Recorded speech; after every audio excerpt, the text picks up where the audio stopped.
સુરતમાં પૂર અસરગ્રસ્તો માટે સહાયના સાથી અભિયાનનો પ્રારંભ. કમલમ કાર્યાલયે માર્ગદર્શન કેન્દ્ર શરૂ.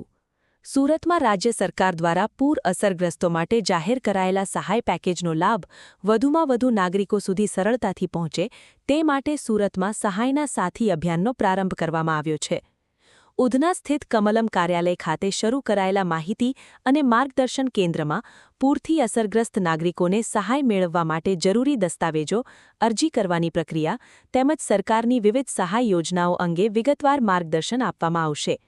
આ માહિતી કેન્દ્ર દરરોજ સવારે 11 વાગ્યાથી સાંજે 5 વાગ્યા સુધી કાર્યરત રહેશે.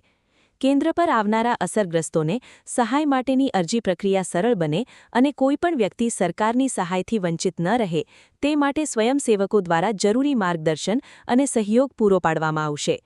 રાજ્ય સરકારે પૂર અસરગ્રસ્ત તમામ નાગરિકોને આ સુવિધાનો લાભ લેવા અને સહાય પેકેજ સંબંધિત માહિતી માટે કમલમ કાર્યાલય ખાતે આવેલા માર્ગદર્શન કેન્દ્રનો સંપર્ક કરવા અપીલ કરી છે. રિપોર્ટર નૈતિક રેશમવાલા, સુરત.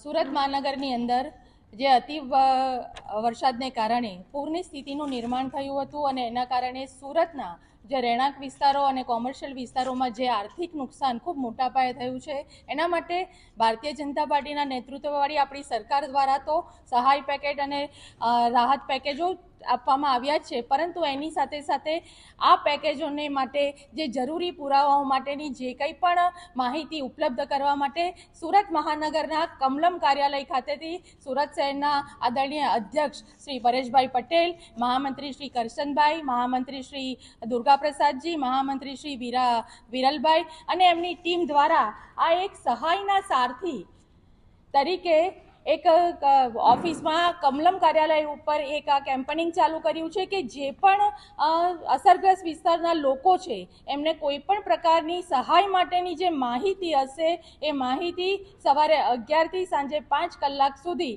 અહીંયા બેઠેલા અમારા સંગઠનની ટીમ અને એમનું નેતૃત્વ એમને પૂરું પાડશે કે જેથી કરીને પ્રજાને કે કાર્યકર્તાઓને કે અસરગ્રસ્ત વિસ્તારના લોકોને ક્યાંય દૂર સુધી આમ તેમ ભટકવું નહીં પડે અને એમને ખૂબ જ સરળતાથી આ યોજનાનો, આ સહાયનો લાભ કેવી રીતે મળી શકે એના માટે આ ભારતીય જનતા પાર્ટી કમલમ કાર્યાલય પરથી આપને ઉપલબ્ધ થશે. ટૂંક સમયની અંદર આ સહાયના સારથી